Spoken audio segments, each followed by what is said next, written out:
আজ হলো জন্মাষ্টমী। আমাদের বাড়িতে যেহেতু রাধা মাধব আছে, তার জন্য দেখো আমরা কিন্তু সকাল সকাল রাধা মাধবের জন্য ভোগ তৈরি করতে শুরু করে দিয়েছি।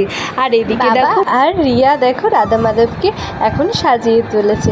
প্রথমে ঠাকুর স্নান করানো থেকে শুরু করে বাবা আর রিয়া সম্পূর্ণটাই কিন্তু করেছে, পুজোর এই দিকটা সামলিয়েছে। আর ওইদিকে আমরা ভোগ তৈরি করছি। তো হ্যালো এভরিওয়ান, কেমন আছো তোমরা সবাই?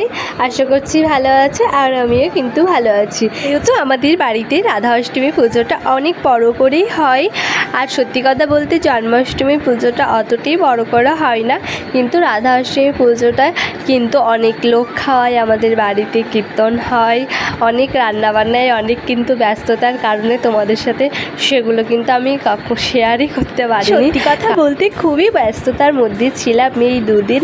সত্যি কথা বলতে ফোন ঘাটারও সেরকমভাবে টাইম পাইনি, আর ফোন হাতে নেওয়ারও সেরকমভাবে টাইম পাইনি। তো যাই হোক, কী আর করা যাবে বলো, কাজের ফাঁকে তো আমি ফোন নিয়ে আর ভিডিও করতে পারছি না, আর সেরকমভাবে কাউকে পায়েও নিয়েছে কিছু ফুটোস নিয়ে নে। তো যাই হোক, বাবা দেখো খুব সুন্দরভাবে ঘট বসিয়ে দিয়েছে, আর এদিকে ভোগটাও তৈরি হয়ে গেছে। আমার জানো তো খুব ইচ্ছা ছিল যে রাধা মাধবকে রজনীগন্ধার মালা পরাবো, সেটা কিন্তু জন্মাষ্টমী আমি করতাম, কিন্তু বাবা সেটা পায়নি, বাবাকে আনতে বলেছিলাম।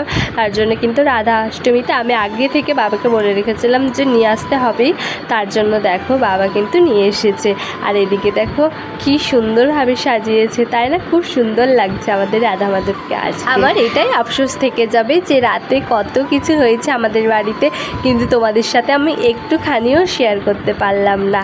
তো এটাই হচ্ছে আমার আক্ষেপ। দেখো এখন পুজো হয়ে গেছে, এবার সবাইকে প্রসাদ দেওয়ার পালা। আমাদের কার কার বাড়িতে পুজো হয়েছে অবশ্যই কিন্তু